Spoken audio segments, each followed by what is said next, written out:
Hi, I'm Matt with the RV Solar Dock channel. After a very long hiatus, we're back, starting with a new series on how do you design and take off grid a 47-foot RV with 3 air conditioners. Got a question about power, flight, or tech? Yeah, we probably went a little too deep on that. RV Solar Dock. From voice to visuals, we connect the dots.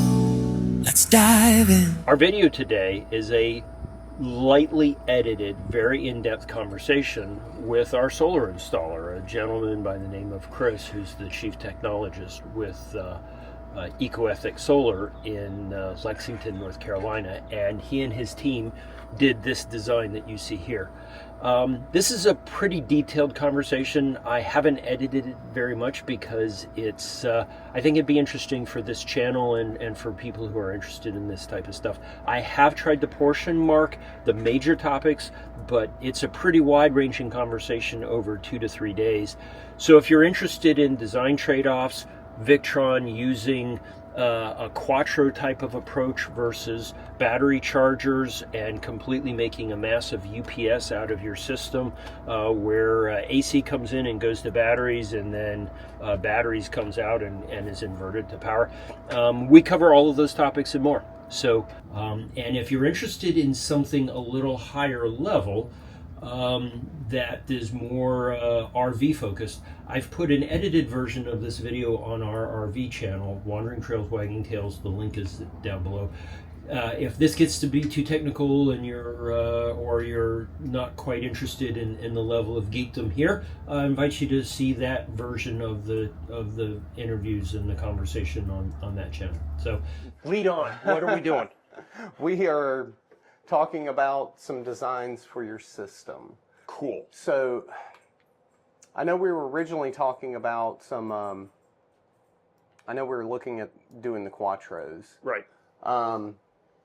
And I know you had some questions about as far as power. Right. And power quality. Yes. And that's what you want to maintain. Right. So before I get too far into this drawing, that's something I was wanting to kind of go over with you. Fantastic. When it comes to power quality, you're not going to get a better power quality than just strictly inverter power. Right. And as you're aware, when you connect to a grid of any sort with these inverters, once its transfer switch latches, you're basically locked into whatever power is available. Right. Now, there's another way to design this system. Okay. And the way to give you perfect power would be to forget about connecting to shore power. Right. And use shore power strictly for battery charging. Right. Okay. And this is the way, if we were going to design a sailing vessel that was traveling around the world to multiple different types of power sources and frequencies. Right. That's how you would design a boat like that. Okay. You would design it to where your AC input just goes straight to big battery chargers. Right. And you just have strictly inverters at that point. Okay. It so- solves your frequency, your power droop in Las Vegas in the middle of the summer, and bad power quality and bad phasing, the whole 9 yards. So, Okay. like the drawing that I'm working on here is just, this would be a standard drawing that we would do for any type of RV. So shore power, generator, to a transfer switch. I know we had discussed doing an auto transformer because the generator only outputs a single phase. Yeah. And then, but again, with this design, you're going to be locked into whatever available power there is. Right. So if we're, okay, so this is still going to give me 2 phases. Correct. Right. So even if I've got 15, 30, or 50 amp coming in, I will get 2 phases of 120 at 180 degrees out here. Correct. All the time. Yes, but It could only be 7.5 amps per leg if I got 15 amps coming in. well, that's true. Okay. But there's also another, because there's no such thing as a free lunch in electricity. Right. The auto transformer has, because it's creating 2 phases from one and generating a new neutral. Right. There's no free lunch, so you're getting voltage drop across one of those phases. Right. Normally, what I've seen on output of Victron Autoformers is you're going to have one leg that's 120 and another leg that's about 110. Oh, really? because there's going to be voltage drop across the leg. Ah, I did not know that. Yes. That's not because in the they data use sheet. they use a toroidal transformer to make this action happen, and it's the design of the transformer that is also its downside. Okay. Because now you're getting voltage drop across one leg. Okay. So then I guess the next question is going to be is how critical are your appliances, Right. and how, like, what type of things are you running? Because with this design, you're going to have voltage drops and things. Right. You know. So we have, and you said you would go and rebalance the circuits on the inside. Oh, yeah, that's right. easy. Right now, we've got 3 GE 13 kilobtu air conditioner with heat pumps on them, or with some sort of heat strip on them. I think they're heat pumps, actually.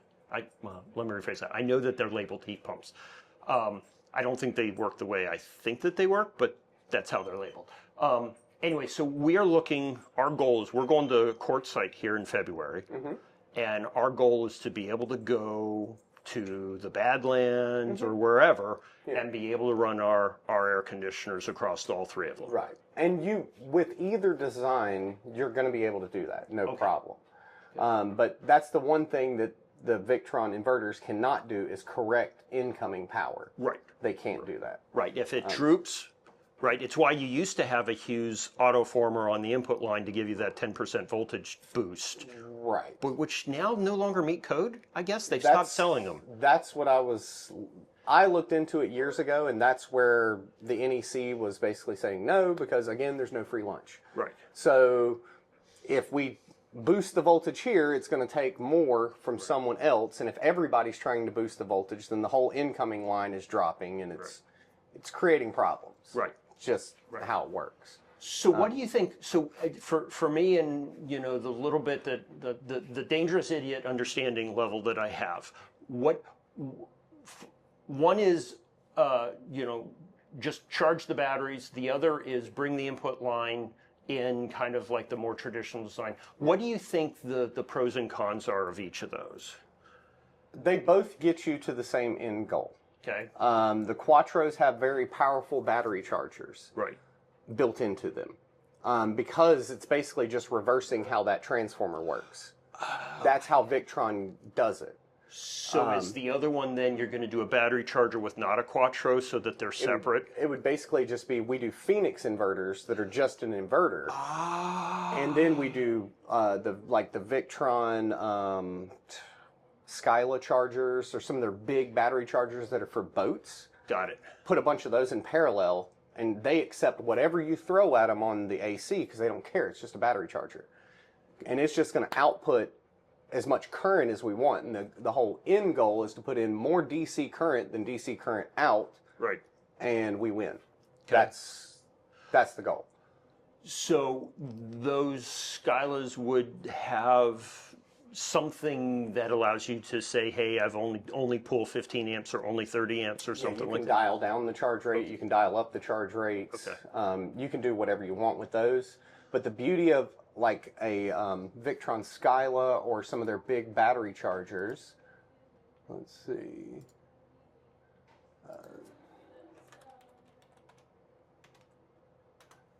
So the beauty of it is the wide range of voltage that is accepted. Chargers. So these are some of the big marine chargers that we can get. These are 12 and 24. And we can parallel many of these, but this is the key to this. Right. Its input voltage ranges from 90 to 265, 50, or 60 hertz. It does not care what we give it. Okay. And that is really cool. So that gives us the ability to, as long as we parallel enough of these, we can charge at a faster rate than we're taking out. But here's the downside. There's only, I think some of these are only 25 amp. And this is where I don't want to completely change your design, but I know that good power was something that was a concern for you.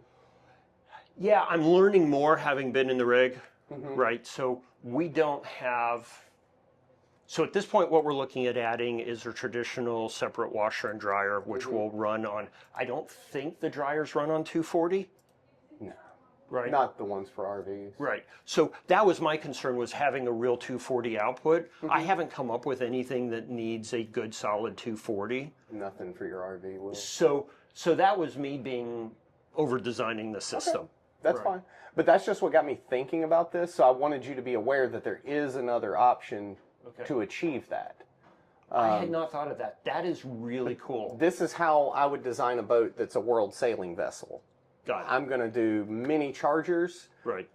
And forget about connecting to the incoming power, because marinas are notoriously bad, and they're not the same anywhere you go. Right.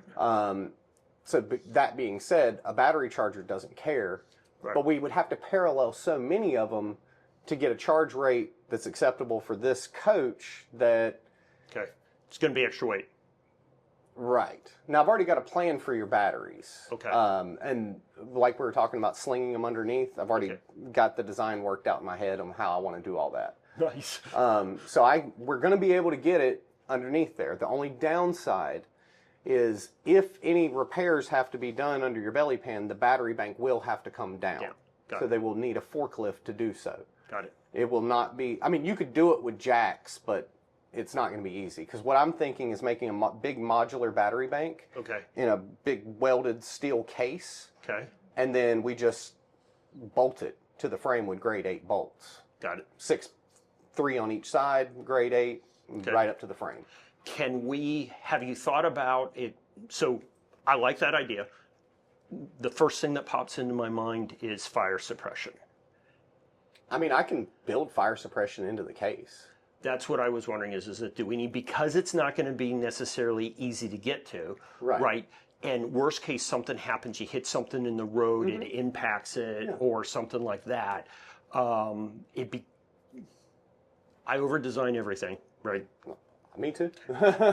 So has that been something that you thought about, and that we could do something? Well, I mean, I had already thought, like, on the leading edges, I was going to reinforce it with, like, some diamond plate and things like that on the leading edge of it. Because that's where all the rocks and things are going to come in. And I was thinking just like a 16-gauge steel case with some angle 1-inch steel reinforcements to hold the weight to help spread the weight out. But, yeah, fire suppression inside of it would not be very hard. Okay. Because I know, like, some of the batteries now from some of the manufacturers, I forget who, but I saw one manufacturer that was putting a fire suppression something inside their battery case. Typically with 48-volt batteries. With 48-volt batteries. And I'm trying to keep this to 24. Okay. Just because 48 volts, now our switching is different, our fusing is different. Right. Everything has to be a little bit different once you get in over 48 volts. Right. Because of the arc extinguishing when you actually turn the breakers off. Right. That has to happen. So 48-volt breakers are not anywhere near like the normal switches and things that you would use for RVs and marine industry. Not to mention you're starting to get to the point that it's a little bit more hazardous to work on underneath for the uninformed person. Correct. And so with this, what I was thinking for the big battery pack is we just do basically parallel feeds of the big Anderson connectors, like the 225 amp Andersons. Okay. And that way you can disconnect the battery pack from under the vehicle, lower the pack down, and it's independent of the vehicle at that point. Got it. And then that way, it's the same connectors any big forklift, things like that would have on them. So they're, tried and tested. Okay. So that way we can get the battery pack underneath the vehicle and the weight slung back towards the axles. Nice. Because we're looking at, I've got another note sheet somewhere, but we're looking at somewhere around equipment and batteries, a little over 1,000 pounds. But then once we add up all the solar and everything like that too, we're adding probably another 1,500. So we're looking at 2,500 pounds total? Total. So we need to spread it out as much as possible. Okay. We need to do some thinking on that, because the total capacity of the coach is only like 3,500 pounds total. Your total carrying weight capacity of that is? Yeah. It's free. What's the model again? A 3970.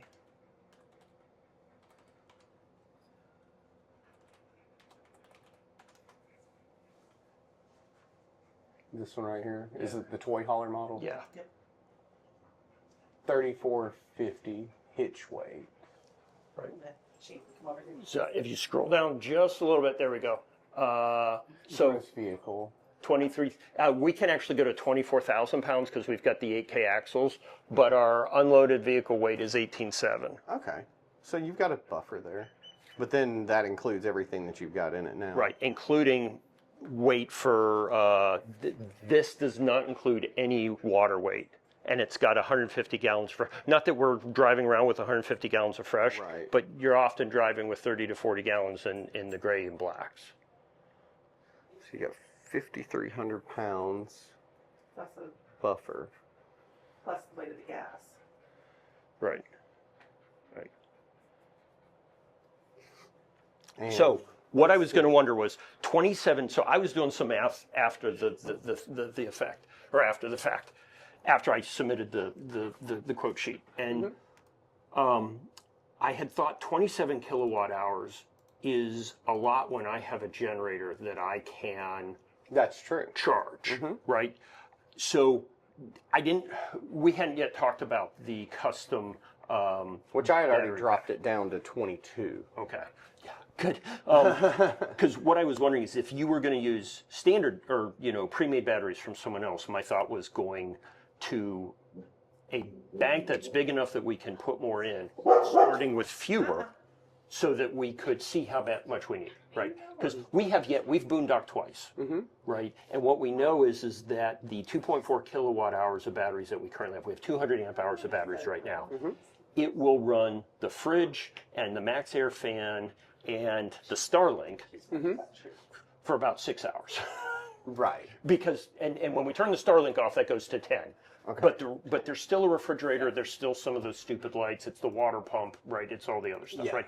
So I knew that 2.4 wasn't enough, but at the same time, I thought, geez, I don't know that I need 27. So my question, or one of my questions for today was going to be, if you were using regular preformed batteries, would it be possible to build the case where you're putting them and only put less than 27, and you've already knocked it down to 22? Yeah, the case will still be able to support probably 2 more of these. Okay. But this is kind of where I'm at on the DC drawing. Is just, Okay. And these are all just single line drawings. I Okay. didn't draw everything. But each feed is going into a Class T power in. Right. This will probably live in the battery case. Sure. And this is where your Class T fuses will live. These are all catastrophic fuses. Right. And they need to be within 36 inches of the battery itself. Right. Now, this link shunt will also have a 500 amp A&N fuse inside of it. And this will be located in the fifth wheel bay where all the equipment is going to go. Okay. And that's the next thing. You've got a generator in that bay as well. We do. Right? So we need to do some measurements on spacing and things like that. Right. So this will also be fused, and all your current from these batteries goes through your link shunt as well. Okay. And then there's individual fusing in the distributor for each circuit for your Sure. solar controllers, for your quattros, and things like that. I just haven't drawn that part of the DC yet. Okay. Sure. So that's what you meant by a single line drawing. Yeah, it's just instead of doing the positive and negative, it's just too odd. I didn't understand what you were asking Yeah. for. A lot of times. My homework assignment that I still haven't done yet. Yeah. A single line drawing is just going to be, Okay. instead of like this, a 6-3. Okay. So that's going to be 6-3 plus a ground. Got it. So 3 conductors of 6 gauge, 1 number 10 gauge comes in through your transfer switch, and then goes to your quattro and carries on. Okay. So that's the simpler way to draw these things, so they don't just get so cluttered. And then that's your main load center. That's your AC outs to there. But yeah, I just have to draw the DC going to each inverter and things like that, because I'm trying to simplify it for the techs while I'm not here. And then the data connections and all that stuff. Okay. So I am a fan of, for an RV, and that's why I was wanting to talk to you. Yeah. Because I know that you were like, you want clean, good power and this and that, but you can get it. And that was my point, is we can get you perfect power, 120 volts per leg, everything's going to be perfect. But Now we have to do so many of those battery chargers in parallel to achieve it. It's just going to be So what we will do, based on what you're telling me, so one of the things we were looking at is that her long arm sewing machine is really dependent on good power. Right. Okay. However, the simpler solution to this is to use a sine wave UPS and just plug it into the power outlet and let it do the sine wave conversion if there is malformed power coming out, and just do it there rather than trying to do it for the whole coach. Because my computers won't care. Right. Right. But even UPSs don't correct power. So the UPSs that she has is basically, it's basically looks a lot like this. It's got a direct line in, big ass battery, and a direct conversion out. Got you. So it's doing what I had said. It's just charging a battery and then it's running it through an inverter. Right. Okay, so that's going to give you perfect power there. Right. But it's only for that one particular piece of electronic equipment that needs it. Okay. So that's the most sensitive Yeah. electronic item you have. Well, then, let's not change the whole design just for one appliance. No, but I had not thought about doing it the other But I just wanted you to be aware that you can do the whole vehicle or anything with perfect power, but it's tough to achieve it. Once you start paralleling all these 30 and 60 amp chargers to achieve a 300 or 400 amp charge rate, that gets complex. When we when we win the $900 million lottery tomorrow and we go buy our spacecraft, then we'll have you do that. Perfect. Absolutely. And I would love to do that on a spacecraft. Yeah, the 80,000 pound weight limit is Makes it much easier. makes it much easier. So All right, so our solar panels, and this is the thing. I know did you email me a drawing I did. of the roof, or did you email it to Cynthia? oh, I may have emailed it to you. Are you over there? Yeah. Oh. I didn't want to be in the film shot. Let me see. I don't know if you forwarded it to me. I'm trying to bring it up now. Okay, you did. Good on me. So I've been struggling with how to do. Oh, this is a spreadsheet. I did buy a drone, and I've been struggling with how to build my 3D model, and I don't have it quite figured out yet. I know the YouTube video says, "Oh, learn how to do this in 5 minutes." Yeah, that didn't work. That's how. So I did have to go up and measure it for you, but I did. I sent you the spreadsheet with the drawing with all the labels. Yeah.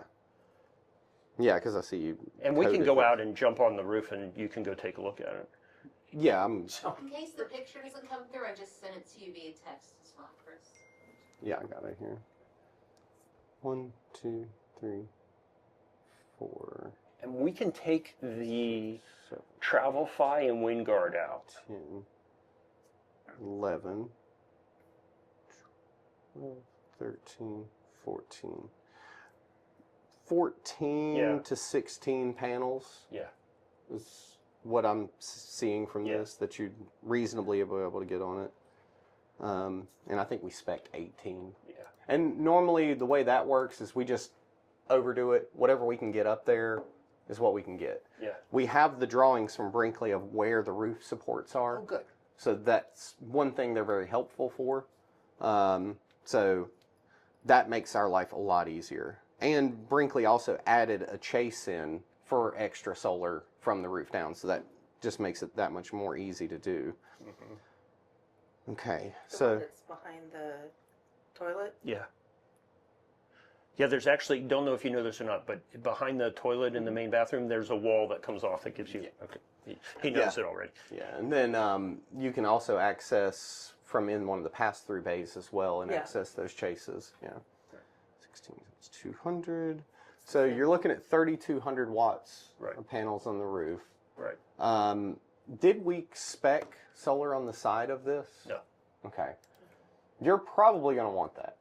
Okay. An extra controller and an extra controller for side inputs? Like Yes, cool. and some field flexible. deployable. Yeah. Yeah. Because here's the other thing too that I always try to explain to people. We get a lot of people that want to just load the roof down and get as much solar as you can possibly put up there. But then now you have to sit in the sun Right. if you want it to function. Right. So it's kind of it's good and it's bad. It's good while you're traveling, and yeah, there's some places in the desert that you're going to just be sitting out in sunlight, but you're not going to want to camp like that 24/7. No. Sometimes you want to pull out and pull back into the shade, and that's where having the side deployables and like a 50-foot pre-made cable comes in, because then you can just put out 1,000 watts of panels in the grass, Right. and you're good to go. Right. So that's something I would Yes. recommend for Yeah. sure. I think it kicked me out of QuickBooks. Do you have this quote, Cynthia, or the estimate? Yeah. Can you grab it? Yeah. Oh, yeah. Because I think I'm booted out of the system. Okay. So while it's cool, that's gone. The charger. And then, and you don't necessarily even need the Quattros, because we're going to do the switching before the inverter. Okay. So we don't need the Quattro's three-way switch, because the Quattro itself has an input for shore and an input for generator. Right. It does the transfer on its own. Right. But because we want to run things through an auto transformer, we're going to need to do that switch after shore and gen. Then the switch will go to the auto transformer. And I'm still in the air whether I want to do a manual bypass for the auto transformer. So if it ever has a problem, that you can just bypass it. It's something I've put some thought into, but just a physical switch, Yes. you know. So I've done a good bit of drawing on how to do that. I'm not the world's, well, I'm horribly incompetent at power stuff. Okay. But one of the things I looked at was trying to get the switches and the auto bypasses and everything. And one of my thoughts was is that you could just set it up with a couple of cables. So you, Yeah. Sorry. so that, right, it comes in and you physically just run the cable from here directly to the switch box here, or you run the cable to there. And so, because this would only be in an emergency case, Yeah. right? And it's cheap. It may be cheaper. It may be less problems, and it may be lighter to physically just get underneath the rig and run a cable one way or the other, right? So don't be afraid to do that if that's what you think needs to be done. You're correct. You can do it with just twist lock, like L1430s or something like that. The downside with the twist lock is the contact surface. Right. And over time, you know, I've worked on enough boats to know when it's connected to shore power and it's constantly flexing, those cables last 3 or 4 years Got it. before the contacts burn out. Especially whenever they're under heavy load. And you're pulling close to 50 amps a lot. All the time. And what happens then is if we're loading up leg 1 with 50 amps and we've got 50 amps running on the neutral, that's where in those cables it'll just burn the cable out Got it. over time. So that's where I like a physical bypass switch. Sure. You know, Makes sense to me. I and couldn't it's just figure out how to do it. mechanical. Yeah. It's just a mechanical switch. I couldn't find the parts Yeah. online. I kept getting, over Googled with like 9 million things, none of which seemed to work There's for a me. lot of crappy versions of them, but Yeah. Amazon, I can show you the switch, but this isn't the brand we're going to get. That's okay.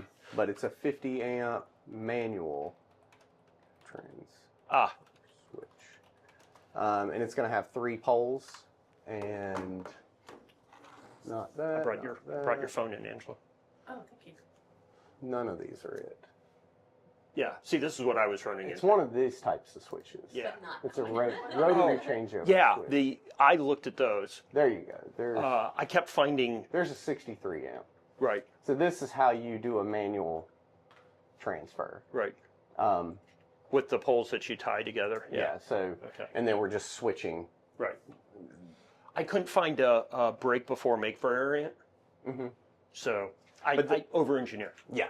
No, that's for a bypass, a simple electromechanical switch like this. This is how the super high-end coaches like Prevost and Country Coach and all them, they all use. Right. They still to this day use mechanical switches. Right. The other problem I had was I was trying to do something. I needed a 3-pole variant of this because I wanted to do 15 amp, 30, and 50. Gotcha. And I couldn't find this with the right amount of current. And Yeah, and you 4 can poles with you can get them with more terminals too. Right. But you don't necessarily need Yeah. that. We just need to switch. We need an ability to bypass the transfer switch Okay. with the 50 amp. So that way the 50 amp can, I'm sorry, bypass the auto transformer with the actual 50 amp service. Right. Because then your 20, your 30, or your generator power will go through the transfer switch. Right. But we would need to go and bypass if we're putting 50 amps into the vehicle. Right. We don't need bypass the transformer. Right. That's So I don't know if you caught, speaking of the generator is funky, right? It says it's a 50 amp output, but it's got pre-wired a leg for 30 amp and a leg for 20 amp, or connectors for it, right?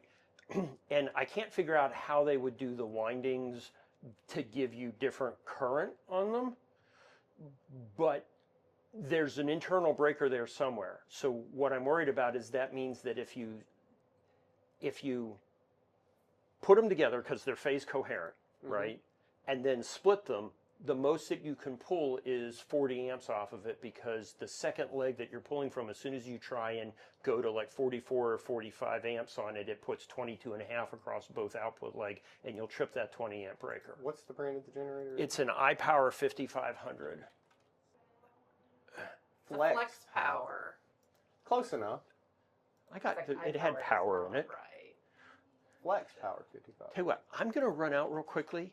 Both of our wallets are sitting in the car, Yeah. Y'all unlocked. are fine. Nobody comes around. Is this a inverter? Yeah. Generator? Well, that's how it's making the legs.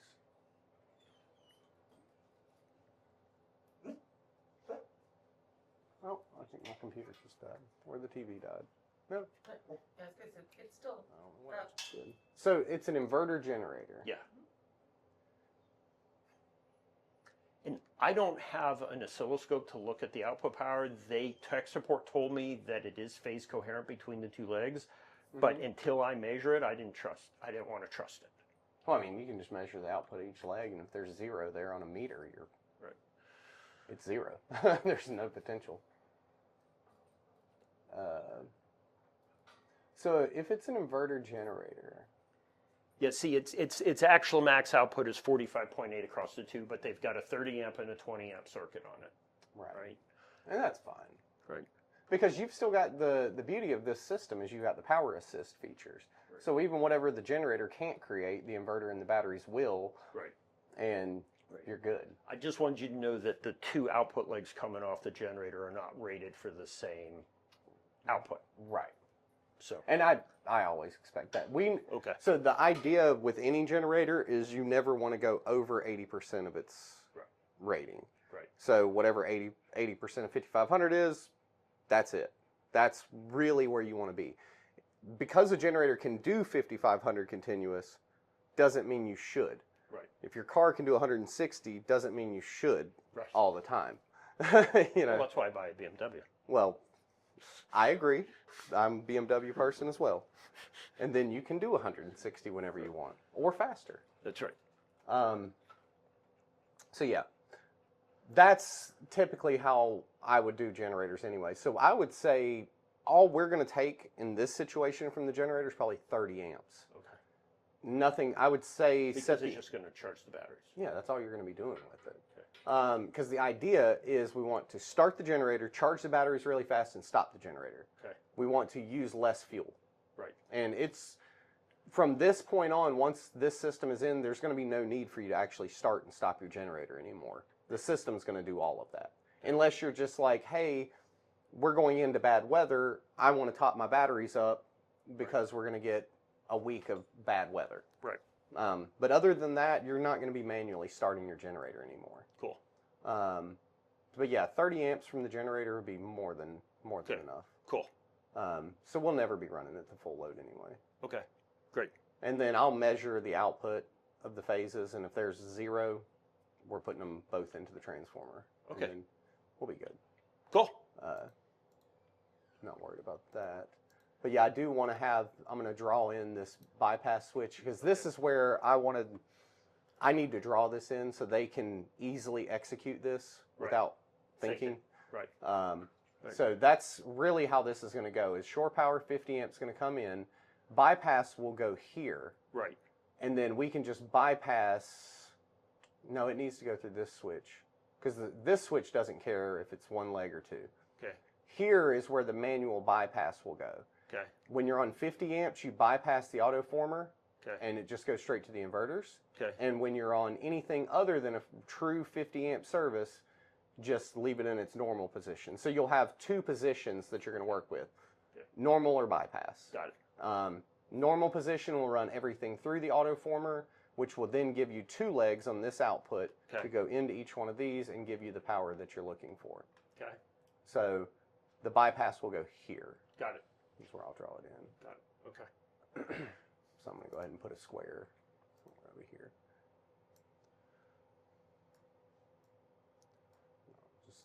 I'll remember that. Yeah.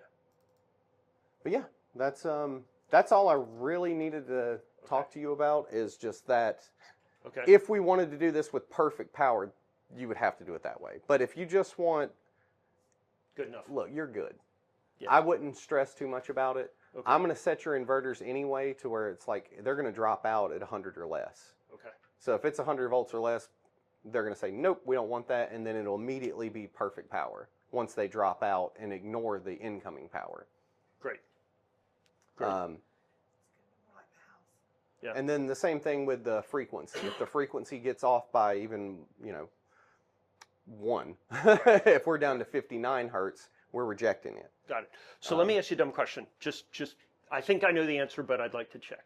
So a lot of people put in the inline Hughes watchdogs or something like that to check for malformed power, things like that, right?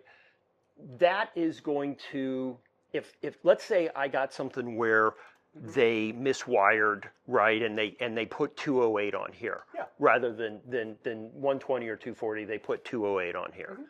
So that's going to come in. The auto transformer, my understanding is it has a problem rectifying 208 to 240. Well, it doesn't like. That's where the bypass would come in. So if you're on a one that's got 120 208, you're going to select it on bypass mode anyway, and you're going to bypass the transformer because the inverters don't care if it's 120 208 or 120 240, because remember, these have phase shifting.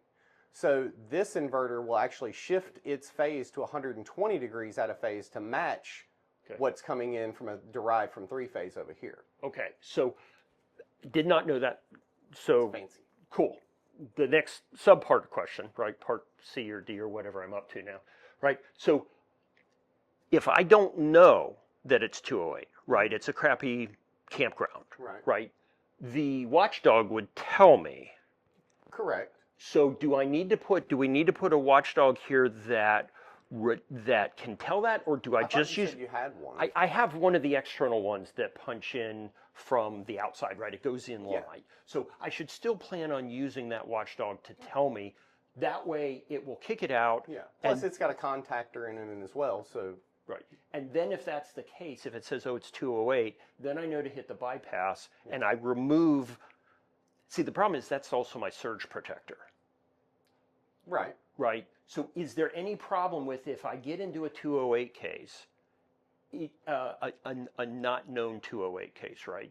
So I remove the watchdog out of it because it's gonna reject that power if it's still in line. It'll reject the 208? Yeah, because it's not right. It's not 120, 240. Oh, because it wants to see 180 degrees out of phase instead of 120. Yes. Okay. Right. Or either phase coincident, 0 or 180 is what it wants, not 120. Got you. Right. That's silly because there's a lot of RV parks that are 120, 208. Right, but that means that you then have bad neutral current coming back because you're overloading the neutral line. If they didn't do it right. Yeah. Right, they just brought in 3-phase and just randomly grabbed phases off of it.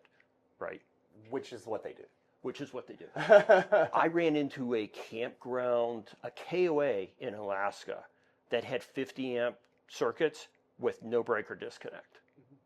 Oh yeah, you're going to see all kinds of things like that. So my question is that if that occurs, right, so I pull, it tells me, hey, you got a problem here. I come in, I do the bypass, I do the bypass in this case. Quattros will still handle it, but there's no surge protector in circuit at that point. Well, I mean, I can put surge protection in each inverter. That's easy. Okay, Yeah. The next safety question I've got is how do I handle that very low percentage case? Oh, that's easy. Here. Okay. Well, you say it's easy.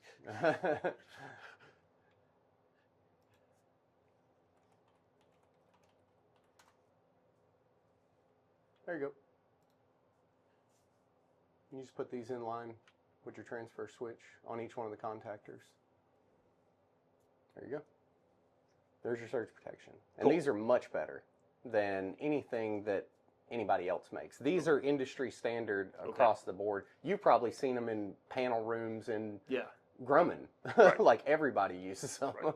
Okay, please do make sure that those hit that. You got it. Okay. I'll make a note of it now. Add surge protection. Do you want surge protection on everything? Because I can do it on the DC, I can do it on the AC, I can do it. I think we just need it on the. I'm not too worried about the Victron stuff. I screwing like up. surge protection on the PV inputs, Okay. but on the DC side, you don't necessarily need it. Yeah. So PV, surge, Yeah. And AC. and AC. Because the other thing is if the generator flakes, right, or someone trips over, I'm terrified of someone tripping over one of those exterior solar cables and shorting it out. Right. Right. Yeah, I mean, that's... So what I do is I make, we use what connectors? SAE connectors where they input into the vehicle. Right. And an SAE connector is, it kind of latches in, but if you trip on the wire, it's going to just pull the cable out. Okay. And then it's open circuit and you're good. Okay. Cool. So that's why on side panels, I don't put on-off switches because you're physically the switch. Just unplug it. Okay. Now, that being said, you're not supposed to unplug under load. Right. Just do it fast. Okay. I mean, 'Cause that's the reality of I it. was worried about 4 panels in series with Yeah, at 100 volts, not a big deal. At 300, 400, 500, big deal. Because now if you unplug that wire slowly, you're going to get an arc. I mean, I could take a panel array and just take the positive and negative and go, and you can see a huge arc in midair. You don't want that. Right. But we're going to keep the voltage low on the side panels. And just by doing series parallel connections, keep it under 100 volts. Okay. You're fine. Got it. Breaking that connection. But DC over 250 volts, that's where it'll start creating a plasma. Right. We don't want that. No. And that's what I didn't understand. I was looking at anything over 50 volts as being hazardous DC. So 54 volts is the lowest voltage that anyone has ever died from. I don't know. I've never seen the exact case and what happened. I just know that statistic. Okay. I get shocked by 48 volts all the time. It happens all the time. I was getting lit up the other day, putting in some soft starters on a guy's 48 volt battery bank, and I didn't know that they were grounded, and I'm sitting here working on the positive and leaning on them, and I'm just like, why is my arm itching? Like, what? And every time I touch it, I was like, wait a second. I looked at the hairs on my arm, they're standing up. Like, yeah, I'm just getting shocked. So, but, that's why we use that type of connection. So if you trip on it, it's just going to pull out. Okay. Now, the safer way to do it would be to use a breaker, disconnect the load, then undo it, which that's an easy thing to put in line. Like I said, I don't usually do that, but it's no problem because we're going to have a big breaker box of PV breakers anyway. We just add another one into it. Got it. Okay. So that way you can break the circuit, then unplug it. Got it. But if someone did trip on it at 100 volts, 150 volts or less, no big deal. I'm just, especially after watching the kids play in the campgrounds, having a good time, really don't want to have to be worried about, or if I'm not there, right? And Angela's at the campground. I don't want her to have to be worried about someone tripping over it, right? I would be more worried about the landscapers mowing over the cables. Well, that was the other concern. Yeah. Right. And they're going to do that. Yeah. They don't pay any attention. You might have them out there, y'all are off doing something, and whoop, oh, we lost side solar. Yeah. You know, that's... Let's put it this way. I bought 3 extra Starlink cables. Understand. Okay. Cool. Okay. So yeah, that solves your surge protection. Okay. Now everything on your AC and on your PV will have surge protection. Okay. So what these devices do, they just clamp down and hold the voltage at a safe level. Okay. During the event of a surge. So let's say there's a spike on the AC Right. that goes to 1,000 volts. It's going to clamp it to 300. Right. If the spike goes up to 280, it's going to clamp it to whatever the nominal voltage of the system is. Got it. And that's just, it'll hold it there at a safe level. Right.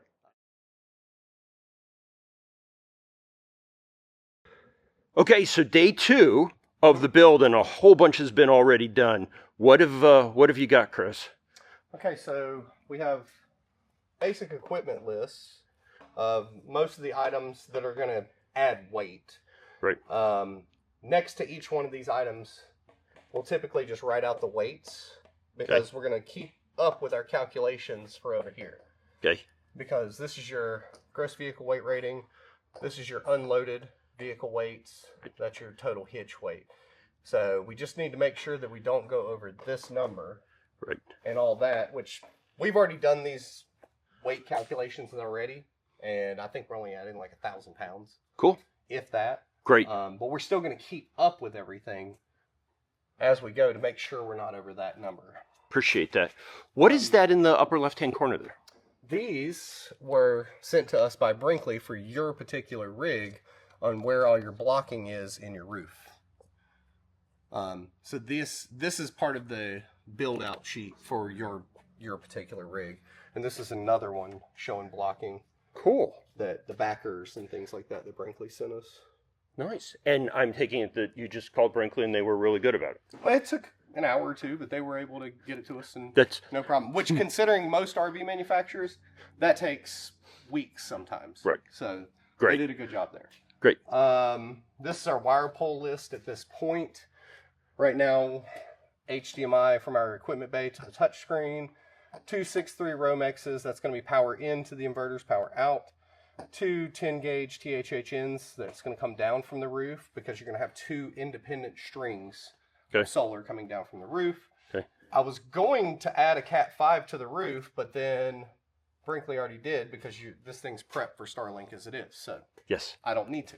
Yes. But I was going to do that just as an extra while we're pulling this stuff, Right. just so if you ever wanted to add it or something, it would be there. Yes, one of my future projects is going to be attaching that Starlink to the roof so that I can get rid of my Starlink Mini in the truck. Okay, yeah. I mean, we can add one too for you, no problem. Nice. All right, so this is your electrical flow. This is how your factory electrical flow functions. Okay. Shore gen, automatic transfer switch straight to your AC load center. Right. This is how your new system will function. So shore power and generator come into an auto transfer switch, a secondary auto transfer switch. Okay. Your generator comes through an 100 amp auto transformer, transforms from 120 volts to 120/240. Okay. Comes in through the auto transfer switch, and then the legs split to leg 1 and leg 2 of the Quattros. Okay. Output of those goes into a 50 amp load center with a 50 amp breaker. Okay. In that load center, there will be a midnight SPD, a surge protection device. Got it. And then from there, the output of these will go into your factory automatic transfer switch and then onto your AC load panel. Okay. And then if you see here, there's a bypass. So what this allows is these two can still come into the first transfer switch, but if you ever have a problem with any of this, you flip the manual bypass, and now you can bypass all of the inverters and still function. And then it functions as if it's this again. Okay. Cool. So that's how that works, and that's what these types of switches are for. Yeah. So that's a 50 amp manual transfer switch. Right. That will be able to transfer both hot lines and your neutral with. So we can just bypass all of that. And this switch will live in the bay. Right. So if you ever did have a problem, you'll have to crawl into the bay, open the door, flip Switch the it. big switch. Right. Otherwise, this will just stay in a normal operation mode, Okay. and it'll just function this way. Okay. So let's one of the things that I was really worried about was being able to run air conditioning and stuff like that when boondocking, right? And we know that the Brinkley system with the single 120 won't handle or would not handle any of that. Correct. Well, the inverter itself could, but Brinkley set it up in such a way that you would never be able to drain the battery capacity that they gave you too fast. Right. So that was their logic behind it, which makes perfect sense. You don't want to give the customer too much ability to pull too much load, because with running air conditioners, you could drain that single 200 amp hour battery in an hour and a half. Right. Right. So they didn't want that to happen, to leave any of their customers in that situation. Right. So they just added the inverter in as essentially as a sub panel running a few circuits. Right. Otherwise, from the factory, the only way to power, air conditioners and things like that is either shore or generator. Got it. So with the system that you've designed here, that's not going to be a problem. That's correct. So with this system, you've got two 5 kVA Quattros. Each one of these Quattros could handle 2 air conditioners on their own. Right. So this gives you headroom to be able to run just about anything you want. You figure each 5 kVA Quattro can output about 41 amps at full load. That's 5 kVA. About 41 amps. So it's close enough to your 50 amp service that you're, even on inverter mode, you're never going to notice the difference inside. Right. And so now also the way one of the reasons you've done this layout from us talking off camera is that this is also going to let me handle that case that I got into Canada last summer, where I had 2 legs of 3-phase, right? So I had 208 and I've got mooch docking, and so we're going to be able to handle 15 amp, 30 amp, 50 amp, and 3-phase. Correct. So your typical services that you're going to see on the shore side are going to be, say a 15 amp breaker, a 30 amp.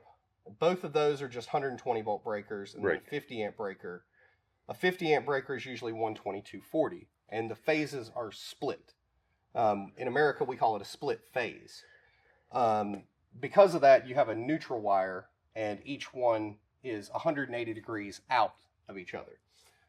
That's your typical 120/240 service. Each inverter makes 120 volts, and that carries on. So if you did need 240, you could just go from leg 1, leg 2, and you could have a 240 volt output. But RVs do not need that.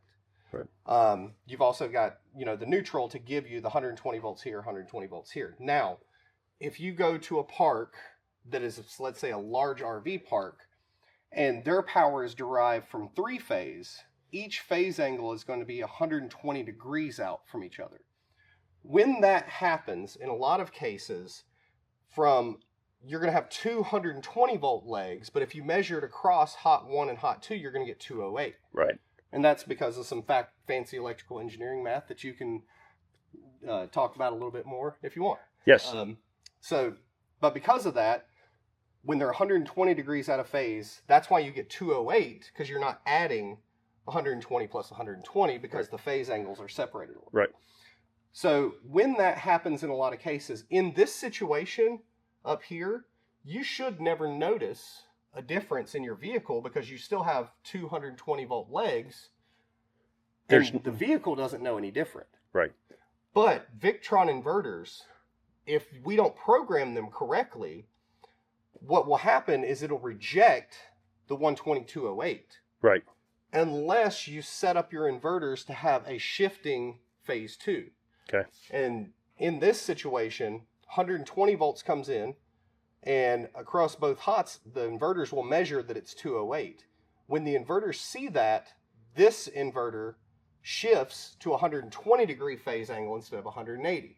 Okay. When that power goes away, it automatically shifts back to 180 degrees out of phase, because that's what we programmed it to be, its native Got it. language, I guess. Cool. Okay. And that's how that works. Thank you. Okay. So you get preppers that are always worried about EMPs. Well, and you could probably explain this even more. An EMP is a surge. So the idea is you want to clamp the surge down to a low voltage. So what this guy will do is, let's say we have a surge on the AC side that surges and it brings that line side up to, say, 600 volts. Right. This type of surge protection device will bring it down to 300 and hold it at 300 until it explodes. But it's going to handle all of that surge. And they make them in different flavors. They make it 300 volt, 600 volt. The 600 volt I'll usually use for large solar arrays. Right. Then on your solar side, you're getting a 300 volt DC. So if you ever have a surge on the PV, this will hold it at 300 volts DC. So it can never exceed that. Okay. And I've got another 300 volt DC, this one, that will be on your 24 volt side. Got it. So you're going to have 3 surge protection devices. So your AC circuits, your DC circuits, and your PV will all have surge protection devices. Okay. So if you're in an electromagnetic storm in Alaska, you should be protected. Well, and here's the other thing that I hadn't looked at until you started, you pointed this out earlier, but I was going to ask a question of, okay, do I need to now stock one of those as spare in my rig for, something replacement? Surge protection device? Yeah. I doubt it. Well, but I was just thinking, okay, right, so something happens, it gets a shock, or mechanically it fails or whatever. Yeah. But because of the manual bypass that you've put in, that means that I can go order one and put it in and live on manual bypass for a while if I need to. Absolutely. Right. Yeah, you could live on manual bypass. This surge protection device protects everything from here into this point. Right. Now, if you're in bypass mode and you have a surge, you're not protected in that event. Right. But one could also be added into the auto transfer switch. No, I was just, I have backup spare parts so that if I need to, I'm on the Alcan and I need to replace something. I was wondering, do I need to worry about having that into my spares? But the answer is no, because if I have to, I can always go into manual bypass mode, turn the generator on. Yeah. And then you're making your own power. Limp to wherever I need to be to get one of those. Correct. What does one of those run the average user on Amazon? Good question. I don't know how much anything costs. That's okay. I can look it up. I just wondered if you had one off the top of your head. A number off the top of your head. I think $100. $100? Okay, that's not as bad as what I thought. 80. 80? Okay. Yeah, midnight SPDs are about $80. Okay. Cool. So I will still have in here my watchdog. Yeah. Your factory. No, I've got one of those plug-in watchdog. That'll be here. Oh, sorry. Yes, that's on that side. But yeah, because those parts are easier to replace than those. Yes, and the watchdog, in a sense, does a little bit of surge protection. Yeah, but it's not. No, those. It doesn't work the same type of surge protection as Midnight does with this. This is a clamping. Right. So if the voltage is erratic and it's going from, let's say, 100 to 500 to 600 to dropping back to 3, what this guy will do is clamp it and hold it at 300. Right. So all those peaks and valleys are now just at 300, but 300 is not so much that your wiring can't handle it. Right. It's not so much that your equipment can't handle it. Okay. It just holds it at a safe level. Nice. So that's how typical surge protection works. Got it. Well, if you're still watching at this point in the video, thanks for making it all the way through and watching that, and we hope that it was helpful to you. If you'd like to see more of this, please hit the like button and subscribe to the channel. It means a lot to us. And stay tuned. We're going to have additional videos on the installation of the solar panels, and the actual install and the building of this beautiful panel, and a couple of other topics. So we'll see you in the coming weeks, and thanks for watching. Slow roll on the blacktop, coffee in a rattling cup. Got a roof full of sunshine, but the screens keep acting up. You got numbers on the meter, but the picture's in your head. Got you scrolling, got you wondering what that manual never said. RV Solar, yeah. We read between the lines, from volts to visuals. Turn the puzzles into signs. Got a question about power, flight, or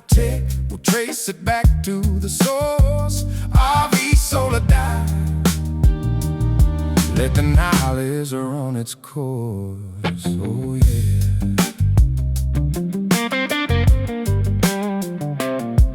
Oh yeah. You're asking if the watts will make it through the storm and through the night. If that drone up in the canyon gonna find his way and fly. We take the whispers and the whys, turn them into simple talk. Lay the circuit on the table like a map for you to walk. RV Solar Dock, yeah. We'll read between the lines, from volts to visuals. Turn the puzzles into signs. Got a question about power, flight, or tech? We'll trace it back to the source. RV Solar Dock. Let the knowledge run its course.